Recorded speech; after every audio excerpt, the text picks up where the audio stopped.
Here in the UK, diesels are quite popular. They haven't taken off in some other areas of the world. Let me know what the situation is like in your area. But this video is very much geared up towards drivers that have gone from a petrol or gasoline powered engine to a diesel, just highlighting the key differences, those things you've got to get your head around as a diesel driver. They're things that I particularly noticed when I first got into my A3 diesel. That was a 2-litre TDI, and I was coming from a 2-litre TFSI turbo engine.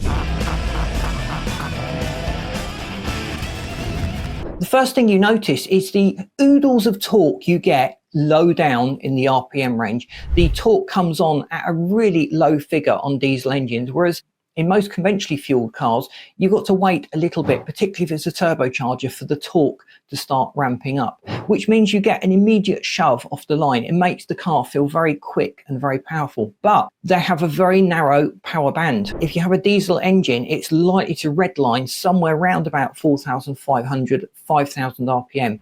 With a petrol or gasoline powered car, that can be 7,500. I've even seen them go up to 10,000 RPM.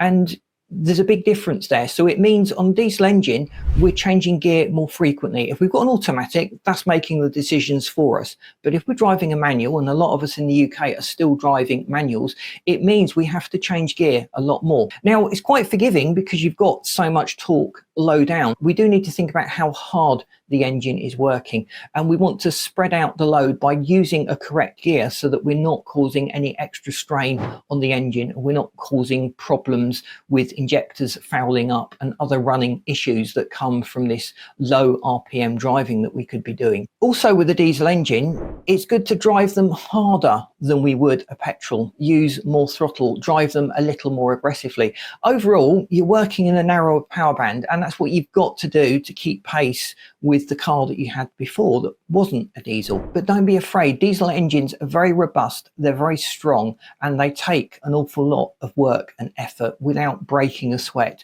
And it would be wrong to try and granny it, to be extra careful on your diesel engine. Obviously, still wait for that warm-up cycle, make sure everything is up to temperature, but do drive it more aggressively than you would have done a petrol-powered car. Most modern diesels have a particulate filter, and actually most gasoline and petrol-powered cars in Europe certainly are being fitted with these particulate filters.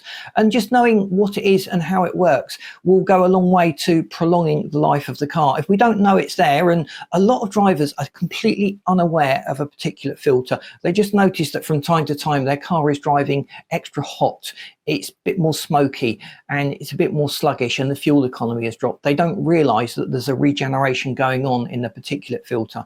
The particulate filter then basically just catches the big chunks of soot coming out of the engine, it holds them there, and then as the particulate filter goes through this regeneration cycle, it warms up and it burns off these soot particles, and everything is chucked out of the exhaust. It's converted to vapors. If that process doesn't happen, that particulate filter is going to get clogged up. Now, driving carefully, doing lots of short journeys, and various other situations you can find yourself in, such as low fuel, using the air conditioning, and there's lots of different conditions, they can prevent this regeneration from taking place. And if that regeneration doesn't happen, you've got problems. You've got an expensive repair bill on your hands. And again, going back to the driving aggressively, making sure we use the full range of RPM on the diesel engine. Don't be afraid to go up towards the red line with your diesel engine. They're very different to petrol engines. They actually like to work. You'll do a lot of good overall, especially to your particulate filter, and it just gives it a chance to get up to temperature and go through this regeneration process. Diesels are also much dirtier engines, and you'll notice that there's more soot in the exhaust. You'll notice there's a bit of a dirty, oily film on the back of your diesel car near the exhaust particularly. That goes some way to just highlight how different these fuel types are. And because of that, we need to make sure the car is serviced. The oil itself will start to degrade very quickly in a diesel engine. Now, although diesel engines are robust and they do last a long time, just shortening those service intervals will go a long way to prolonging the lifespan and the long-term reliability of the diesel engine. I would also recommend that we use good quality fuels. If our car is designed for the higher cetane, the premium fuels, then use it. It'll burn better, you'll get more power, more performance, and usually you get more fuel economy from those fuels if your car was designed for it. If it wasn't, you're wasting your money. don't bother with that. But don't put the very cheapest fuel in as well, because fuel comes with a whole host of additive packages. It's something we discussed in a video a little while back. You might find it useful to just review the contents of that video so you understand what these additives are doing and how they're helping your engine and how it varies from brand to brand. I hope you found this video useful. Please let me know what your takeaways are. Have you noticed any significant differences between a petrol and a diesel powered car that I've not mentioned in this video? Something you'd like to pass on to our audience? Please let us know your thoughts in the comments. And if you could boot that like button, that really does help us to get out there. If you're not subscribed, and a lot of you aren't, please do so. That again helps our channel. And I've lined up this video and this playlist that you should find really interesting. Thanks for watching. See you in these next videos.